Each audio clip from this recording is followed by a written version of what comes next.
So the goal of today's session is to help you with objection handling. Obviously, that's something that's important for us. Some of the things that I talk about is just sort of like, what's our mentality when we do objection handling? I think that mentality helps a lot.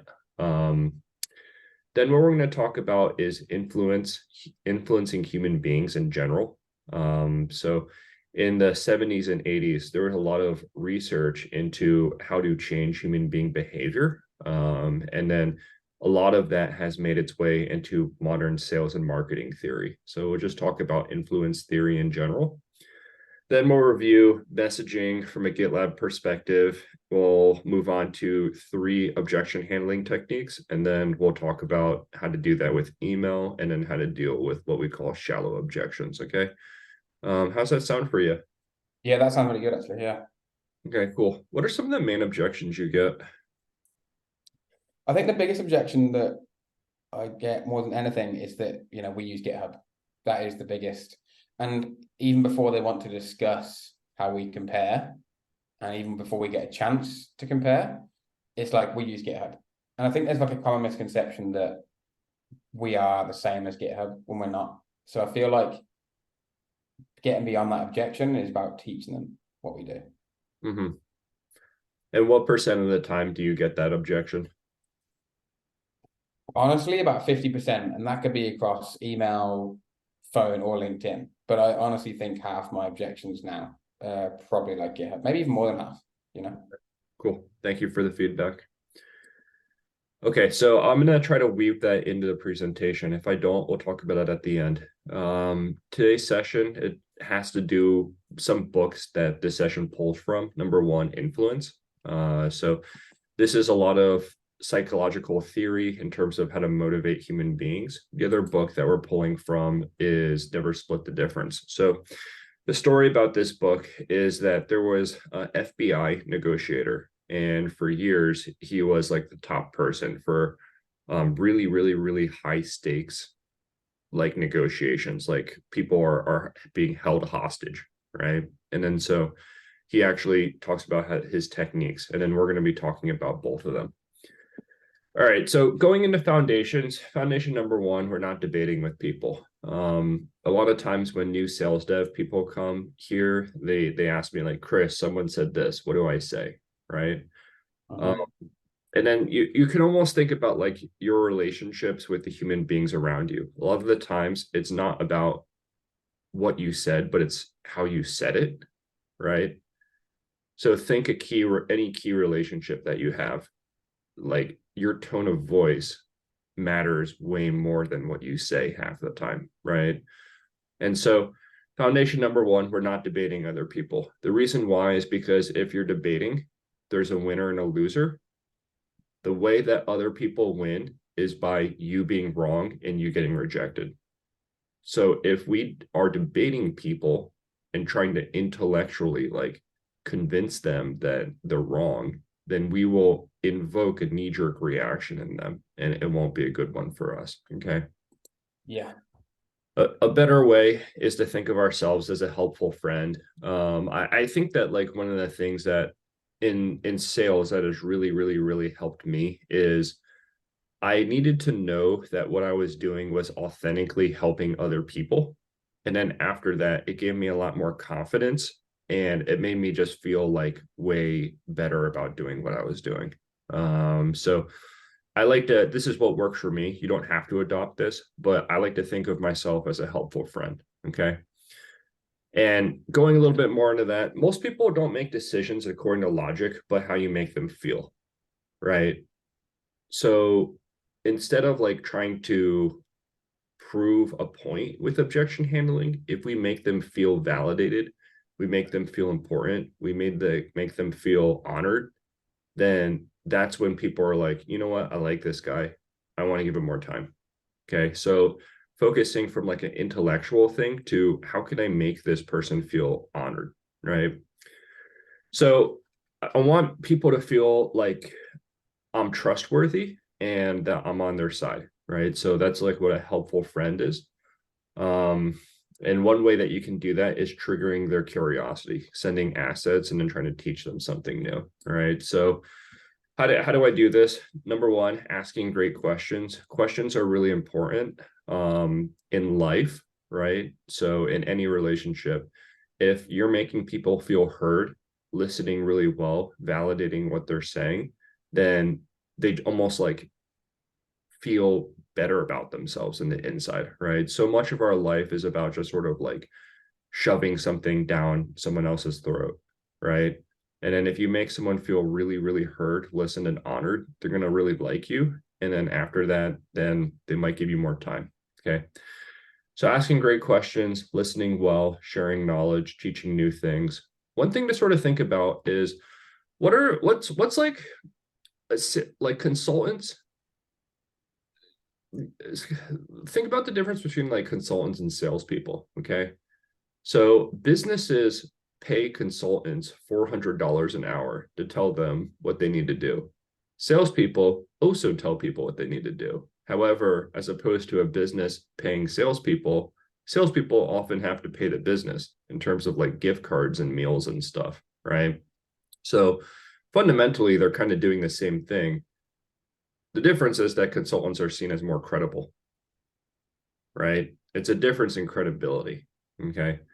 So sort of like trying to change our attitude. And a lot of times on LinkedIn, people don't put like sales, they put like consultant, right? And then that's part of like what we're talking about. So if you're changing your LinkedIn title to a consultative role and not being as salesy, then that can also be part of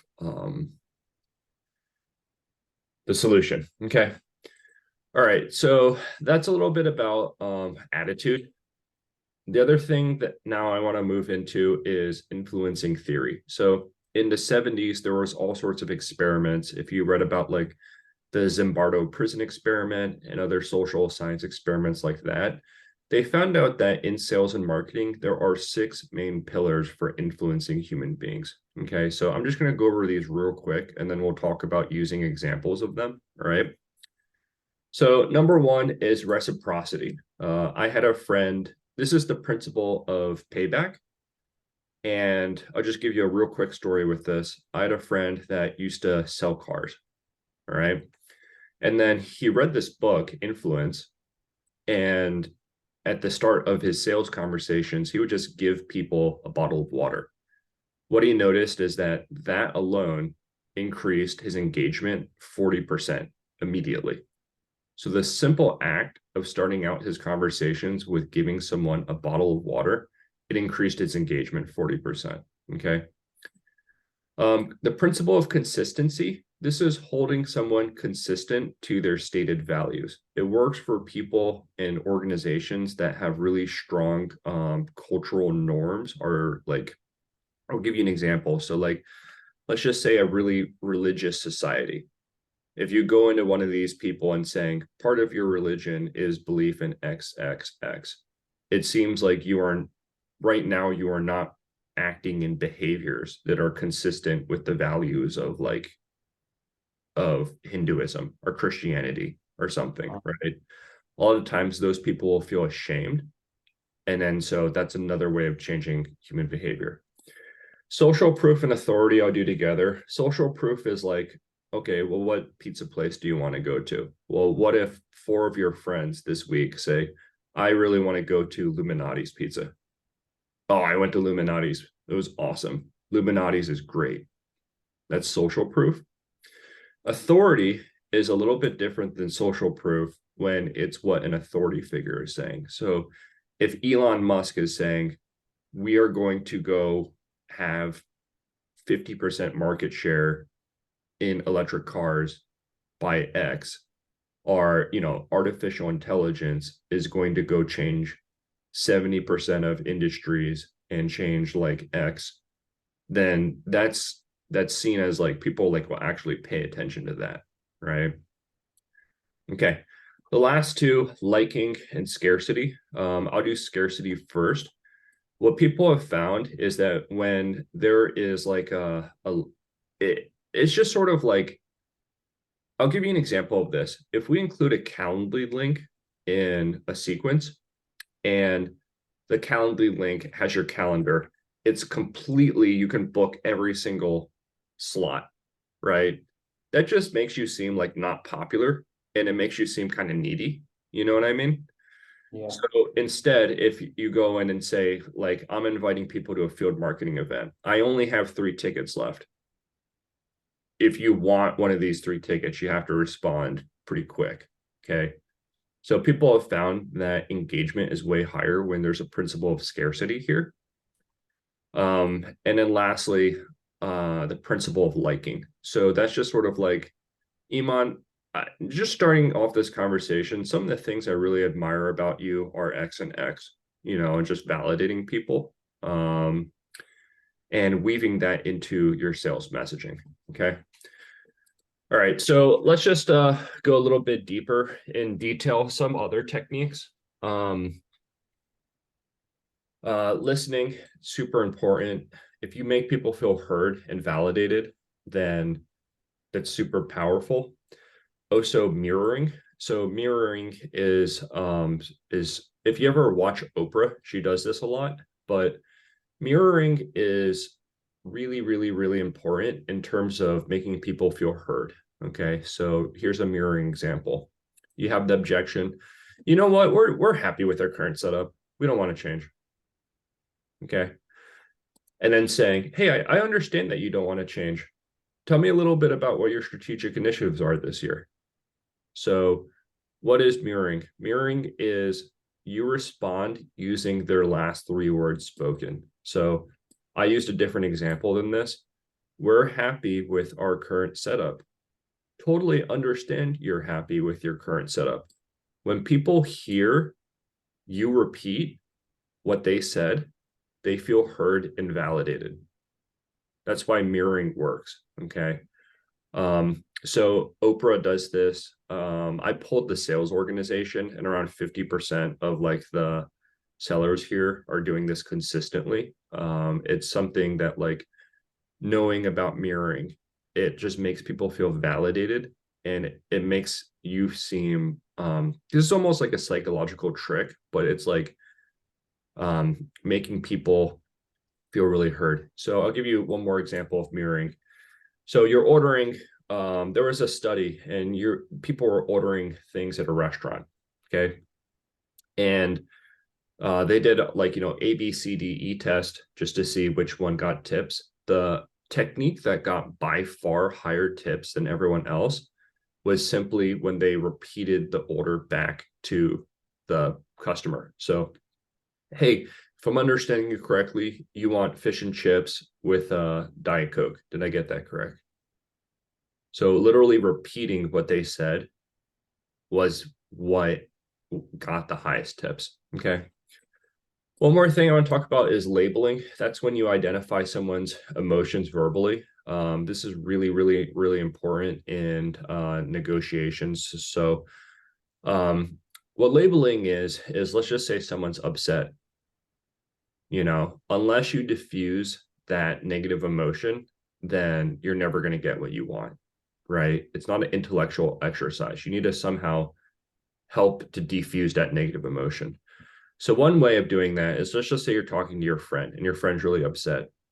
You could say something like, hey, sensing that you have some frustration with what I'm saying right now. I'd love to learn more. Can you tell me a little bit about why you're feeling what you're feeling? Okay. So what labeling is when you identify someone else's emotions verbally, that makes people feel acknowledged. And then when you ask questions, then they'll tell you what they are feeling. And then you can use that, make them feel understood with asking great questions, listening. That's a great way to defuse a negative situation. Okay. Cool. Okay. This is a lot of theory. Can I help clarify anything on this? No, I think it is a lot of theory, but it's things that we all forget about. And at the end of the day, it's very much like I think you said before in the last few minutes. It's very psychological, and it's about how you portray yourself and how you make the person feel, which is easy to forget sometimes. It's almost I feel like it just becomes you have to be very conscious of it until it becomes second nature, and then it just becomes part of how you prospect, how you sell, etc. But I think even from my perspective, this is really valuable because there's stuff here that I probably do that I don't think about, but then there's stuff here that I probably don't do. So I think it's really good to just remember the basics of sales, you know? Mm-hmm. I would say that it's not just sales. I would say that like when you're interacting with your boss, when you're acting with like significant relationships in your life, I'm using this stuff, Yeah, right? Because ultimately you could look at this from like a human manipulation perspective, and some people do that. You could also look at this from, I want to honor people around me. So labeling yeah, their emotions, listening, mirroring, it makes people feel validated and honored. So like, these are just things that human beings like, right? exactly. All right, cool. So let's talk about how to use some of these in your sales conversations. So how this works is there's a objection, then this is an example response, and we're going to start using these marketing principles. Okay. So first one, reciprocity. You get the objection. Now it's not a good time. Okay. So one way you could respond is totally understand that now's not a good time. I'd love to still add value to you because I liked what you had to say on LinkedIn about time efficiency. Here's a free ebook on DevSecOps platforms. Okay. So what did I Yeah, do here? Right. Totally understand that now's not a good time. It's a mirror. Right. I'd love to still add value to you. Here's a free ebook on blank. So and long you also story. mentioned the fact that you'd seen them say something on LinkedIn, which made it look like you've listened to them, let's say, and offered Yeah. them something in return. Yeah. So I threw in three things here. I led with the mirror when I said, I really liked what you had to say on LinkedIn. That's liking, principle of liking. Here's a free ebook on DevSecOps. That's reciprocity. So just think about this from a human perspective. Let's just say that you reject me, right? I come in and say, hey, totally understand you don't want to hang out, but you know what? You know, I like you, so still wanted to give you here's a voucher for a free meal at X. Okay. So just from like human being perspective, certain number of people, they'd be like, I feel bad now, right? This guy's honoring me when I didn't want to hang out with him. I'm gonna go hang out with him next week, right? Okay, social proof and authority. You can use this in an elevator pitch. The reason why I'm reaching out is because we're working with Goldman Sachs, Royal Bank of Scotland, and Deutsche Bank. And we're wondering if we could add value to you too, right? So if you're targeting like a bank, you just name drop three of the biggest banks, right? Yeah. It's something that I actually did today, funny enough. Like last Q had some success with game development companies and then Awesome. came across one on LinkedIn today, used that.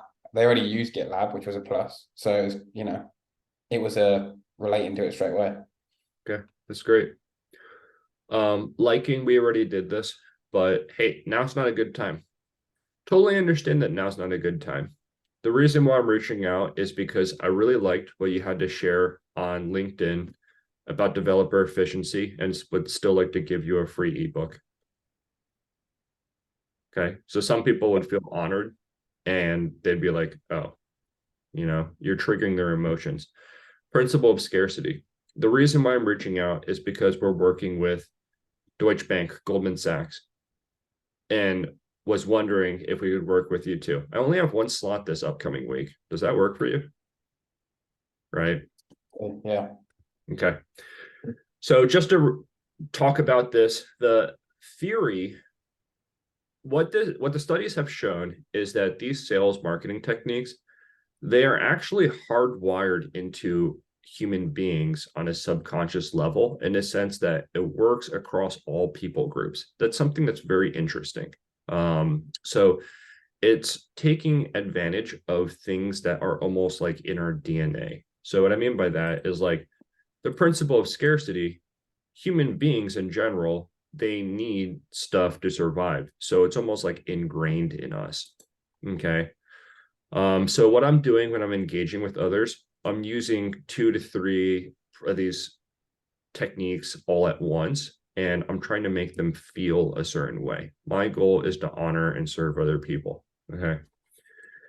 All right. So just to go over some of the common objections, we already have blank. You mentioned GitHub at the beginning. Yeah. So that's a competitive indifference. Hey, right now is not a good time. We're in the middle of some major projects. Okay. Last one, cost. Hey, you're too expensive. All right. Okay. So what we said in previous sessions is here's your, like, if they say this, then do this. Okay. So competitive. Okay, well, what aren't you happy about with GitHub? The challenge with that is most people say I like GitHub, right? Okay. What we said in previous sessions is, okay, probe for security. Security is one of our differentiators. What does security testing look like in your organization, right? Indifference. So what we said previously is how much time do you spend maintaining your tooling? What's the cost of not taking action? Are you happy with your current tooling for cost? Want to see how GitLab saves you money? So that's what we told you in previous sessions. Okay.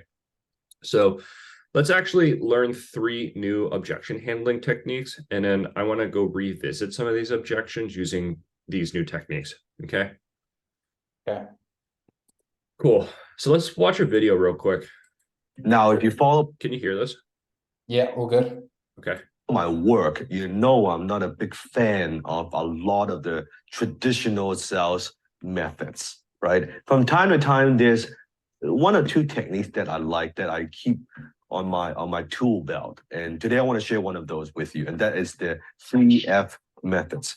So let me give you a little bit of context. Let's say you're talking to a prospect and you are getting resistance, right? They're giving you objections. Just like almost like martial art. They're throwing a lot of punches at you. No, no, no, no, no. Why they're not taking action today, right? And they're giving you a lot of objections. So instead of fighting force with force, right? Instead of they give you resistance and you fight with force, what you want to do is kind of do a little bit of redirection. And the way you do that is through what I call a 3F method. And that's feel, felt, found. Feel, felt, found. Now, very, very simple. So what you want to do is, first of all, whenever you get resistance and they give you an objection, first, you need to have empathy. Don't fight, don't argue. Say, you know what? I understand how you feel, right? I understand how you feel. Felt. Others felt the same way. You explain, and then here's what I found. Feel, felt, found. Now, what you don't want to do is you don't want to do it like a robot, right? When you get an objection, oh yeah, I know exactly how you feel, and others, customers felt the same way. And what I found is this is simply not true. That's not what I'm talking about. It is a formula. So during the feel phase, you might say something like, I understand your concern. If I were in your shoes, I would have similar concern as well. Or you might say something like, I could see where you're coming from. I understand. You see, so you don't necessarily have to use the feel word, right? But it's a step. Step 1, empathy. Step 2, felt. Now it could be you felt the same way or other customers share the same concern. And here's the conclusion. What they found or what I found is this. So let me quickly demonstrate. Let's do an example where, let's say I'm talking to a friend, right? I'm trying to persuade them. And I would say something like, let's say I want to convince them of taking vitamins. Very simple idea. And I would say, it's like, no, Dad, I never take vitamins. I never believe in these things. Hey, man, you know what? I understand. I totally get it, right? I used to believe in the same thing. I don't take vitamins. I don't need vitamins. I get enough nutrition just from the day-to-day food. And what I realize is there are actually many different types of vitamins.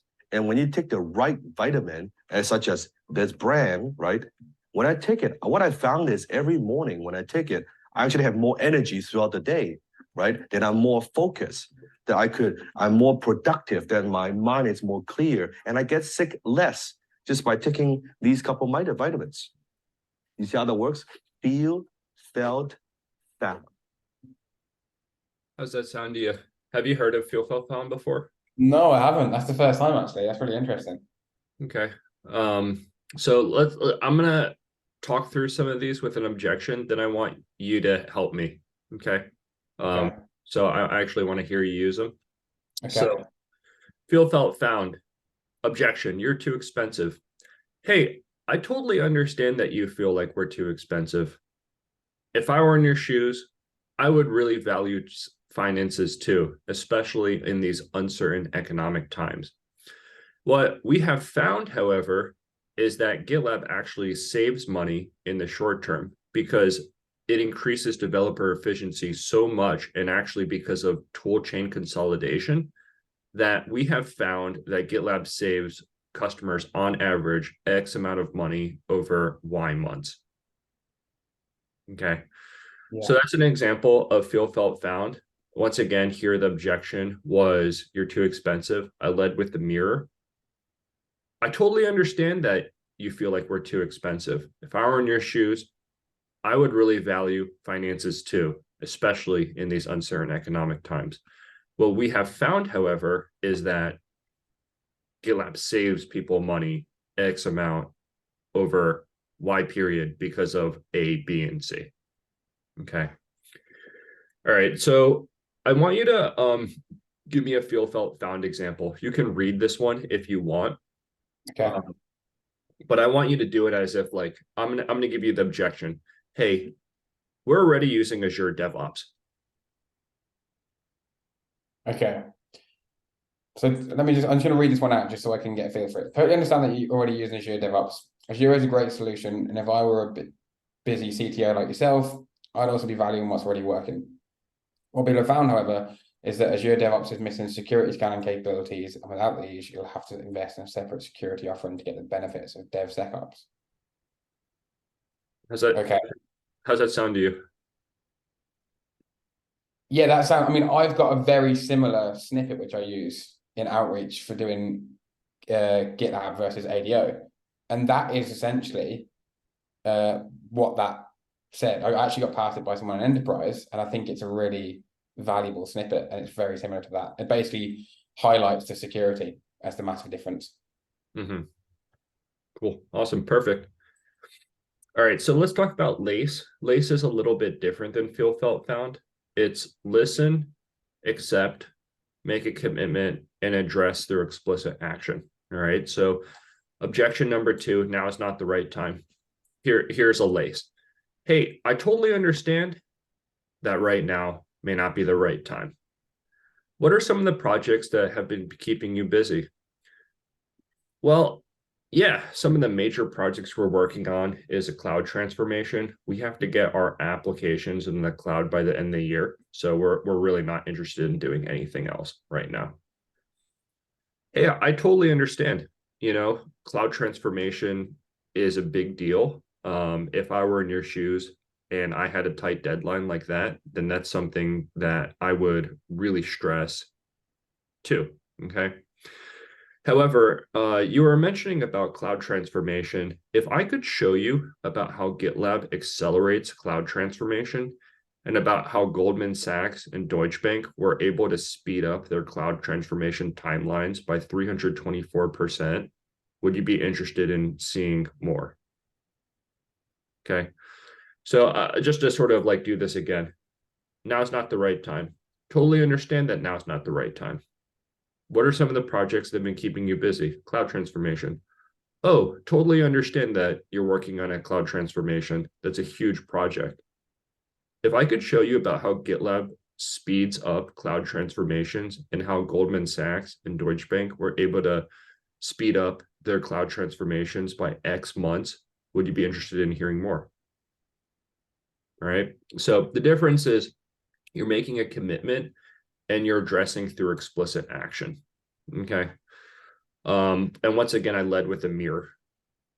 You always want to be leading with a mirror. All right. So why don't you give me a LACE example? You can read through this one if you want. But let's give you a little bit of practice. Okay. Objection. We're happy with our existing tool chain. I totally understand you're invested in your existing tool chain. How is that working out for you?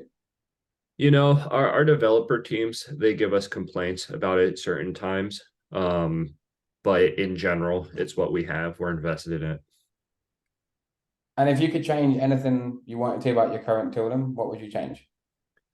Yeah, if there was one thing that I could change about it, well, two things. Number one, if it were more reliable, we had pipelines breaking down less. That'd be good for us. The other thing is we get requests all the time for us to update our tooling for things like cloud automation and things like that. And it's kind of annoying. So if there's some way that we could adapt it for more modern day development practices. So two things: one, more reliability; two, more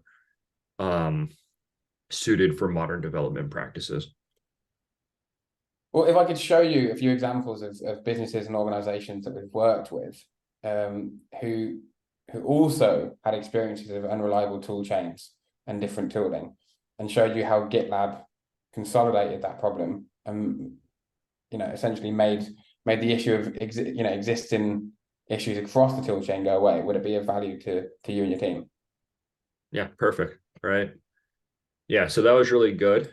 If I could show you a few examples about how Goldman Sachs and Deutsche Bank were able to get more robust pipelines. Previously, they had pipelines that broke down every blank, but with GitLab, they got it so that very rarely was there ever any outages in their automation. Then if I could show you that, would you be interested in learning more? Right. Okay, pushback is another example. It's a challenger sales approach. And you're pushing back on a preconceived motion. I use it a lot of times with Jenkins. The reason why is because people don't like Jenkins, right? Yeah. So, hey, I totally understand that you have a full plate of projects going on right now, but doesn't not doing anything mean that you'll always be stuck with broken jobs and unreliable development practices? And won't that cost you more in the long run? Okay. So someone has Jenkins, they're telling you, hey, I don't want to change. They've admitted that there are some issues with Jenkins. In certain situations, you can push back and just not take no for an answer. Hey, totally understand that you're using Jenkins right now and you're invested in it. But you yourself have already said that Jenkins is giving you problems with X and X. So doesn't it not taking action mean that you're always going to be stuck with these things? Right. Okay, so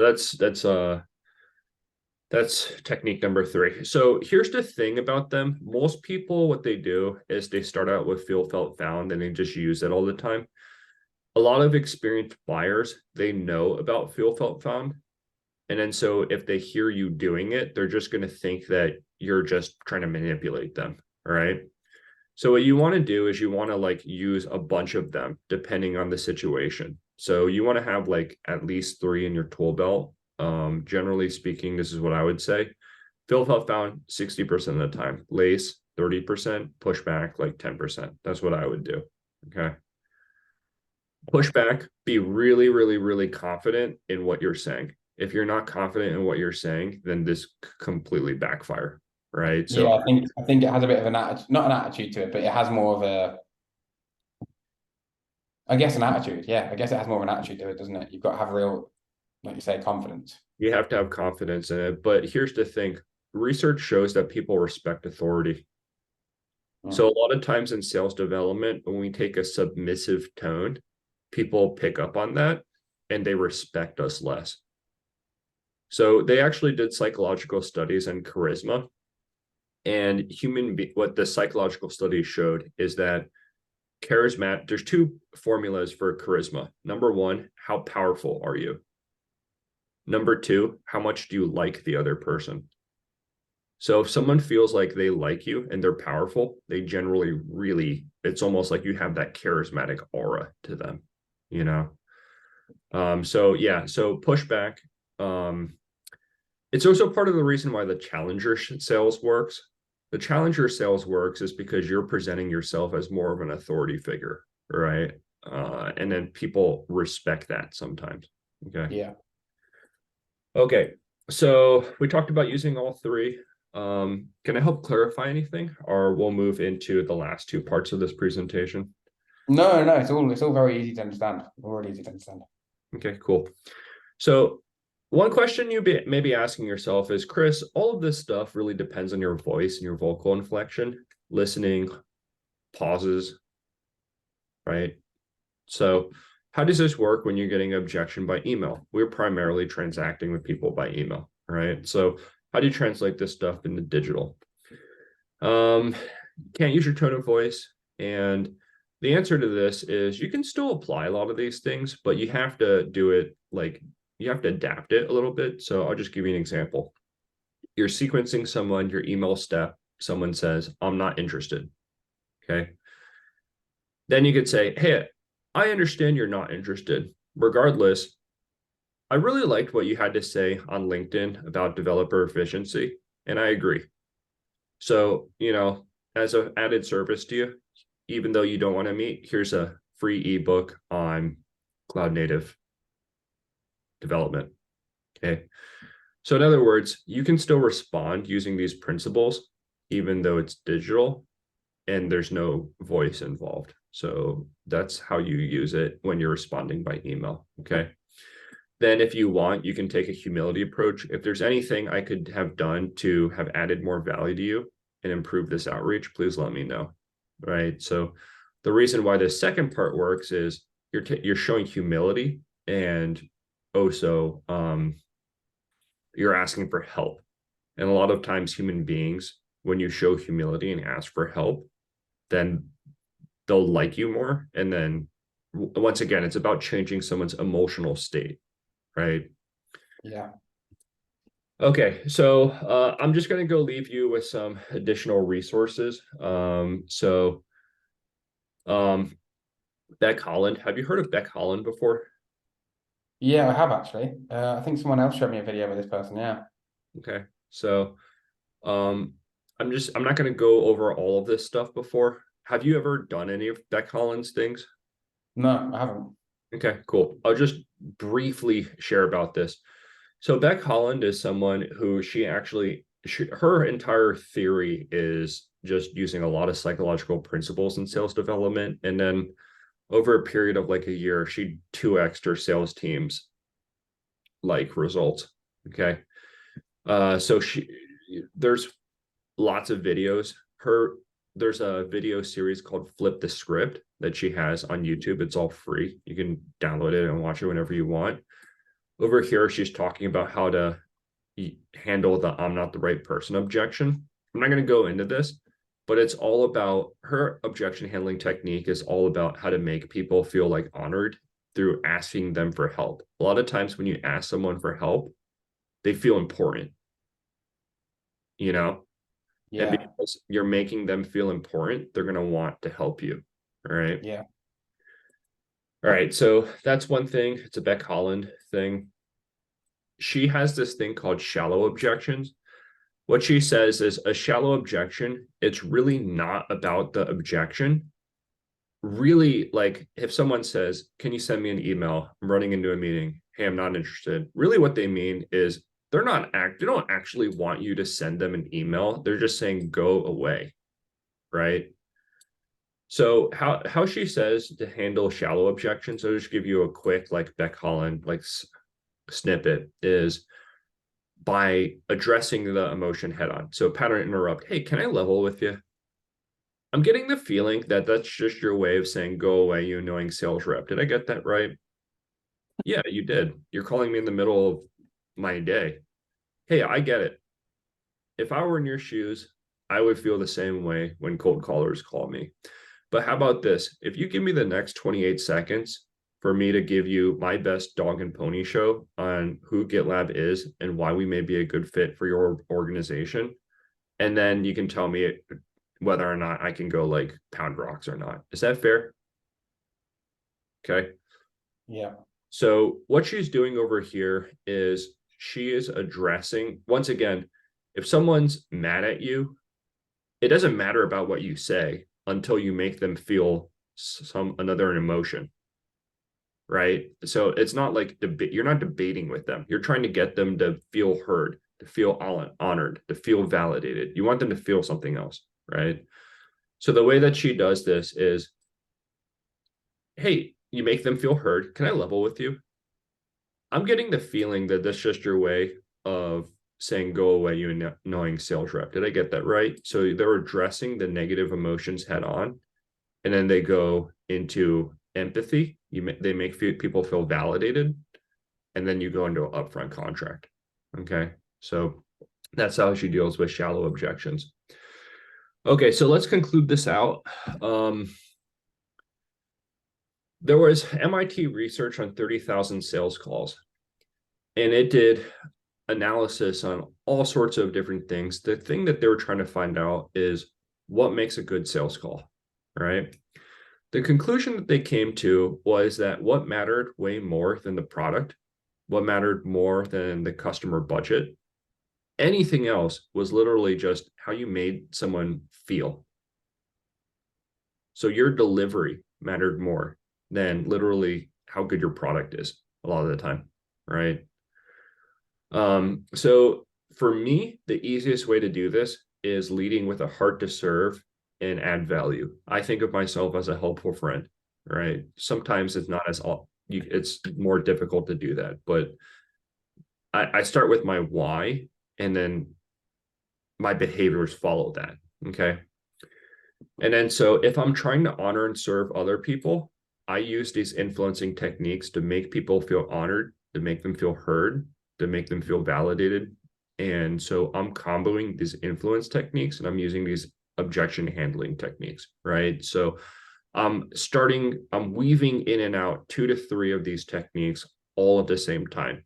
So like authority, influence, feel, felt, found, and then when you start comboing them, that's when you get better results. Okay. All right, awesome. Can I help clarify anything? No, not at all, actually. It was really clear, really helpful. Okay, awesome.